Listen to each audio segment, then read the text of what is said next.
Imaginez-vous entrer sur le terrain le plus sacré de l'islam, où des millions de fidèles se tournent chaque jour vers la prière. La Kaaba, ce monument de pierre noire érigé au cœur de la grande mosquée de la Mecque, recèle des secrets que peu de gens connaissent et qui vont bien au-delà de son imposante structure extérieure. Vous êtes-vous déjà demandé ce qu'il y avait à l'intérieur? Quel mystère se cache derrière ces murs recouverts d'or et de marbre? Préparez-vous à une révélation qui transformera votre perception de ce lieu unique au monde. En franchissant la porte dorée de la Kaaba, pesant 280 kg et plaquée d'or pur, le visiteur est enveloppé par un parfum indescriptible. Ce n'est pas n'importe quel arôme, c'est une combinaison paradisiaque d'ambre, de musc et de bois rares, qui imprègne chaque centimètre carré de la pièce depuis des siècles.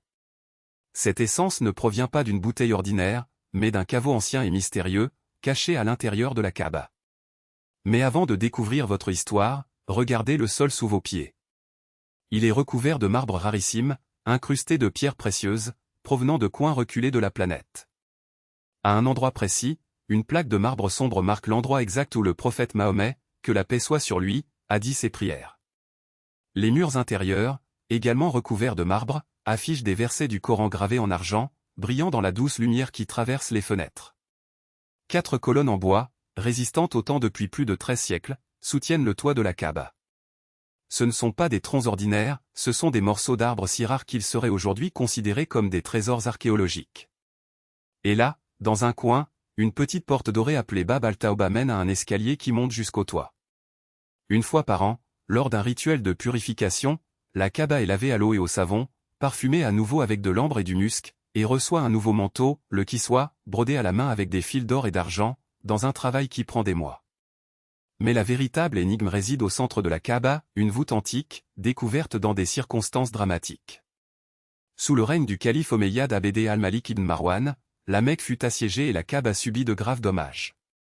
Lorsque les murs furent démolis pour être reconstruits, les ouvriers trouvèrent, caché à l'intérieur de l'un d'eux, un solide coffre en bois.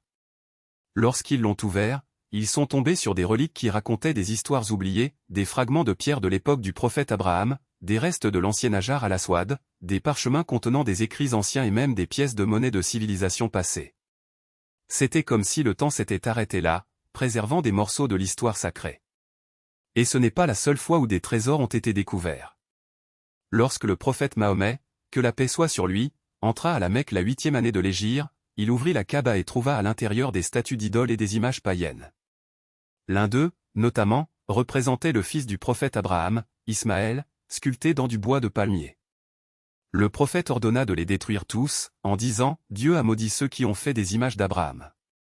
À la même occasion, un trésor accumulé à l'époque de l'ignorance pré-islamique a été découvert, de l'or, des bijoux et des richesses inimaginables. Mais le prophète n'a touché à rien. Il y laissa tout ce qui était destiné à l'entretien de la Kaaba. Des années plus tard, le calife Oumar, que Dieu l'agrée, fut invité à retirer le trésor, mais il refusa, nous n'en avons pas besoin. Qu'il reste pour servir la maison de Dieu. Ces histoires ne sont pas des légendes. Ils sont consignés dans des ouvrages tels que la Sira d'Ibn Hisham et les récits de Tabari, source fiable de la tradition islamique.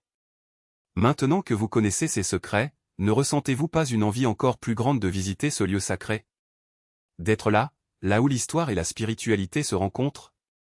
Si jamais vous avez l'occasion d'entrer dans la Kaaba, ne manquez pas l'occasion de dire une prière dans cet espace unique, un moment qui restera gravé à jamais dans votre âme. Si ce contenu a touché votre cœur, aidez-nous à le partager. Un like et un abonnement à la chaîne font toute la différence pour que nous puissions continuer à proposer plus d'histoires comme celle-ci. Et avant de terminer, n'oubliez pas d'envoyer un salut de paix au prophète Mahomet, que la paix et les bénédictions de Dieu soient sur lui. Jusqu'à la prochaine découverte, et que Dieu nous protège et nous guide.